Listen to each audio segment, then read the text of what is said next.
here today. Alexis, back to you in Davos. All right, Peter, thank you very much. For more on the House vote and the contents of President Obama's stimulus plan, I'm joined by Democratic Representative Joe Sestak of Pennsylvania and Republican Representative Steve Scalise of Louisiana. Good morning. Thank you very much for being here. Congressman Scalise, let me start with you.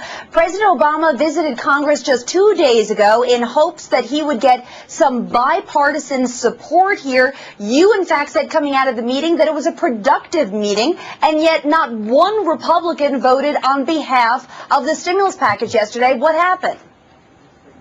Well, good morning, Alexis. And what happened was we had a good, productive meeting.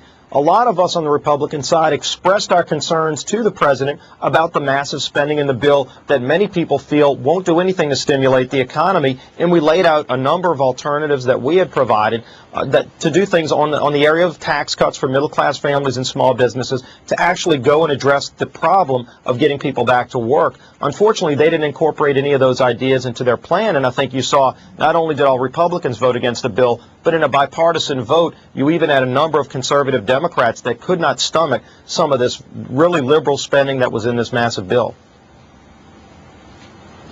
Yeah, I mean, Congressman Sestak, I believe the number was that 11 Democrats went over and voted against it.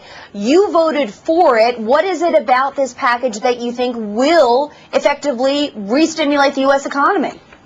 Well, first is, this may not have been an A+, but it's certainly an A package. If we do nothing, we know we get an F, because by June we'll lose 2.7 million jobs. In fact, doing nothing means GDP drops 6.4%.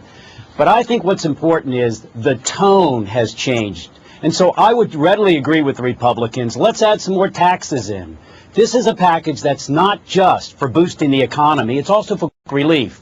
Now, if we do a more AMT tax, or let's say have a payroll holiday, we know for every dollar we'll give back in tax relief, we only get about 40 cents into GDP. But it gives relief to families and businesses that are under strain. We know, for example, that this is the first recession that's not just in one or two sectors like automobiles or housing. It's actually in education and health. It's the first one since the Great Depression hit all the sectors. That's why this bill is important, to also help stop hemorrhaging the jobs where payrolls and programs are being cut by states. So I would agree that as this goes to the states, in order to get it through quickly, let's keep those types of investments that help health services from laying off workers, but let's also add some taxes if that's what's needed to get this bill through, because promptness and quickness, where the markets have already built in the expectation that government will do the right thing and intervene, is absolutely the right thing to do to get it through.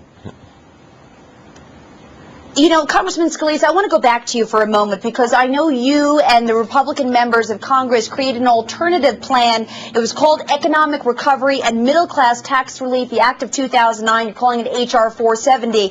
When you look at the list of things that you would like to see happen in this stimulus package, point out to me the three most crucial things and why they're missing from the package that was signed off on yesterday.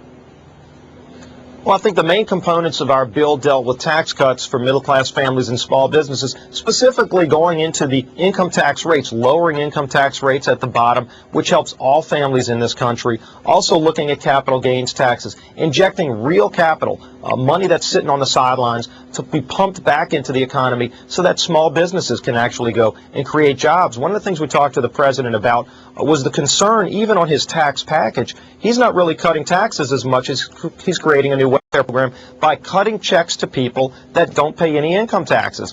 We don't call that tax cuts. That's really welfare. We need to get away from that mentality and the bailouts that were in the bill where literally they're giving billions of dollars to states, many of whom are already addressing their own problems, just like families are. We need to inject money into the economy by creating good jobs, and we need to get this right. We can't just spend trillions of dollars of new money that's really debt that our children and grandchildren are going to inherit on a bill that's not going to work. A lot of economists have even pointed out, in the CBO pointed out, more than half of this money wouldn't even be spent in the next 2 years, so it won't stimulate the economy as much as it will help government grow what's already too big of a bureaucracy.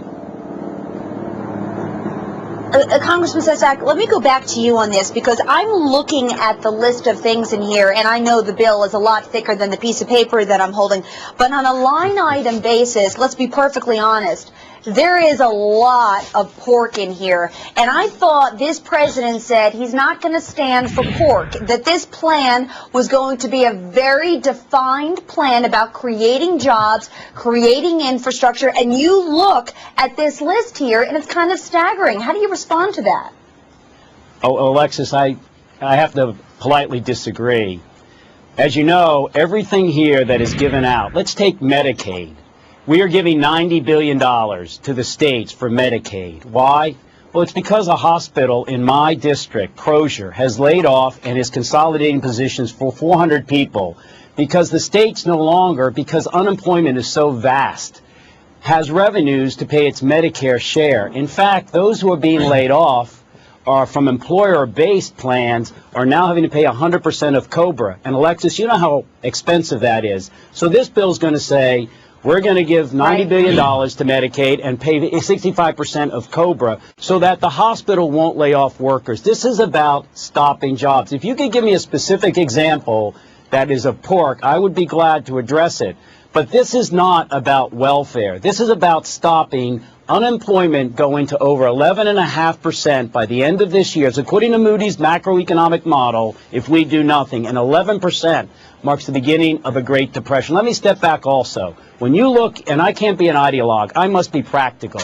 When you look into that model, what it says is $1.73 increase in GDP is given to this economy in a boost by every dollar put into a food stamp or unemployment insurance. Now, that's because they'll spend it. Now, I'd want to give more taxes, but the reality is you get $1.01 increase in GDP for every dollar back in income tax. I'm willing to compromise, but ideology has to be set aside. And Alexis, pork, I think we have to sit back and say education.